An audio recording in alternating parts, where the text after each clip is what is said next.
Youngster سے بات کر رہے تھے کہ یاد رکھو اگر تم لوگ شادی سے پہلے اپنی حفاظت نہیں کرتے، پورن ایڈکشن کے شکار ہو جاتے ہو، یا تمہیں چیٹنگ کا بڑا مزہ آتا ہے اپوزٹ جینڈر سے اور ایٹ دا سیم ٹائم 5 سے لگے ہوئے ہو، یاد رکھو کہ شادی کے بعد بھی تمہاری یہ حرام کے ساتھ جو لذت والی عادت ہے یہ نہیں جائے گی، کیونکہ شادی کے جو ڈوپ سینٹرز ہیں نا، ہمارے دماغ میں 7 ڈوپ سینٹرز ہیں وہ اور ہیں، لیکن یہ جو تم کر رہے ہو نا اسکرین پہ، اس کے ڈوپ سینٹرز اور ہیں. شادی اس نیڈ کو پورا نہیں کرے گی. یہ ڈوپ سینٹرز اگر تم نے اتنے بڑھا دیے، ورچوئل ڈیزائر، پھر ظاہر ہے یہ مزے جو تم لے رہے ہو نا، اللہ معاف کرے، اللہ معاف کرے، عبرت پکڑو.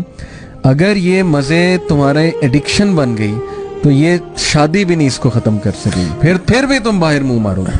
دیکھیں میں سمجھتا ہوں اس چیز کی اصلاح صرف اور صرف جو ہے وہ دین کر سکتا ہے.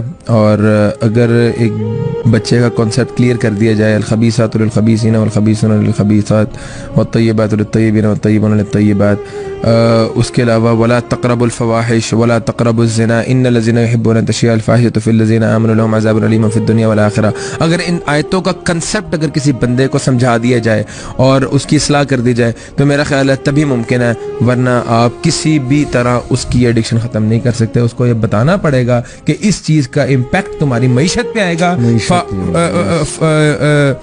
فحاشی کا امپیکٹ جو ہے تمہارے روزگار پہ آئے گا، فحاشی کا امپیکٹ تمہارے بچوں پہ آئے گا، تمہاری ازواجی زندگی پہ آئے گا، تمہارے ریلیشن شپس پہ آئے گا، اور تم تباہ و برباد ہو جائے گا دنیا میں. ان الذين يحبون ان تشيع الفاحشة في الذين آمنوا لهم عذاب أليم في الدنيا والآخرة. اللہ تعالیٰ نے کہہ دیا ہے کہ دنیا اور آخرت میں عذاب ہے. تو دنیا میں کیا عذاب ہے؟ تم کبھی زندگی کے اندر کامیاب نہیں ہو سکتے. You will never achieve what you want. You will never be successful. تمہاری اولاد تمہاری کبھی فرما بردار نہیں ہوگی. تمہاری اولاد بدکاری میں تمہاری طرح ملوث ہو جائے گی. اگر تم چاہتے ہو تمہاری اولاد جو ہے وہ بدکاری، تمہاری اولاد جو ہے وہ زناکاری کے اندر ملوث نہ ہو اور تمہاری اولاد نیک صالح بنے، تمہارے صدقہ جاریہ بنے، تمہیں جو ہے وہ فحاشی کو چھوڑنا پڑے گا. اور لوگوں کو یہ کنسیپٹ نہیں ہے کہ اگر ہم چیٹنگ کر رہے ہیں کسی عورت سے، اگر ہم کسی عورت کے ساتھ ایک حرام ریلیشن شپس کے اندر انوالوڈ ہیں تو وہ فحاشی نہیں ہے.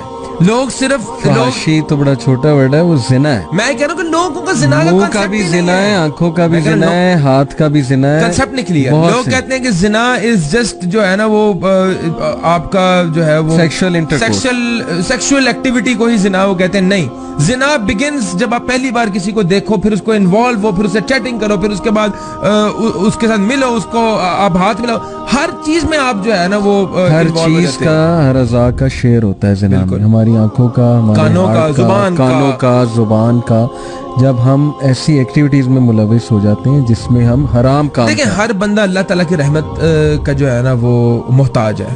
اللہ کی رحمتیں ایسے بندے سے اٹھ جاتی ہیں جو بندہ فحاشی اور زنا کے اندر ملوث ہوتا ہے. اللہ تعالیٰ کی رحمت کے بغیر تم کیا چیز اچیو کر سکتے ہو؟ کچھ بھی نہیں کر سکتے. وہ تو بہت ایک بڑا کنسیپٹ ہے. اس سے بھی پہلے آپ کی مینٹل ہیلتھ جو ہے وہ بیڑا غرق ہو جاتا ہے، سکون اٹھ جاتا ہے، بیمار ہو جاتا ہے. اس کو پھر حرام ہی لذت دیتا ہے، حرام ہی لذت دیتا ہے.